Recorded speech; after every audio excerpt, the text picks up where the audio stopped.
मुंबई उच्च न्यायालयाच्या लिपिक पदासाठी रविवारी घेण्यात आलेल्या परीक्षेत तांत्रिक अडचणी आणि व्यवस्थेतील त्रुटींमुळे गोंधळ झाल्याचा आरोप परीक्षार्थींनी केला आहे. राज्यभरात सुमारे 11,000 विद्यार्थ्यांनी तर कोल्हापुरातील 3 केंद्रांवर 675 विद्यार्थ्यांनी परीक्षा दिली. मात्र परीक्षा केंद्रांवरील तांत्रिक सुविधांमध्ये अडचणी आल्याने अनेक विद्यार्थ्यांना अपेक्षेपेक्षा कमी गुण मिळाल्याचा दावा करण्यात आला आहे. 20 गुणांच्या परीक्षेत काही विद्यार्थ्यांना अवघे 5 ते 6 गुण मिळाले.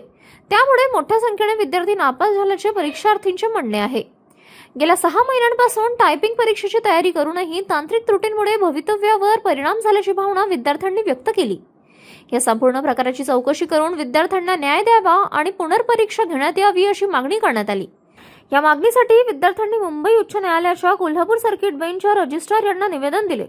आता प्रशासन या तक्रारीची दखल घेऊन काय निर्णय घेते याकडे विद्यार्थ्यांचे लक्ष लागले आहे. आमची काल 16 ऑगस्टला एक्झाम झाली टंकलेकरची. त्यामध्ये सगळ्यात महत्वाचं म्हणजे मुलं जेव्हापासून जाहिरात पडले तेव्हापासून प्रॅक्टिस करायला लागलेत आणि 6 महिने झाले, 6 ते 7 महिने झालं मुलं पेपर टू स्क्रीन प्रॅक्टिस करतायत. आणि अचानक तिथे गेल्यावर आम्हाला समजतंय की स्क्रीन टू स्क्रीन पेपर आहे, म्हणजे screen to screen skill test आहे. मग हे आधी पूर्वकल्पना याची द्यायला पाहिजे होती.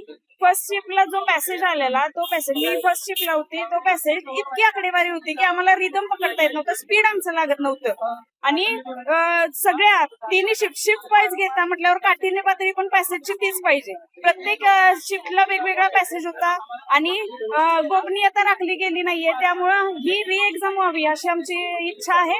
6 महिने झालं कितीतरी मुलांनी मेन्सच्या एक्झामवर पाणी सोडलं आणि का तर आपला पॅसेज बसतो 20 पैकी 20 मार्क काही मुलांना मिळत होती आणि तिथे गेल्यावर 0 मार्क. हे कितपत योग्य आहे त्याचा विचार केला जावा आणि पुन्हा री एक्झाम व्हावी एवढीच विनंती आहे.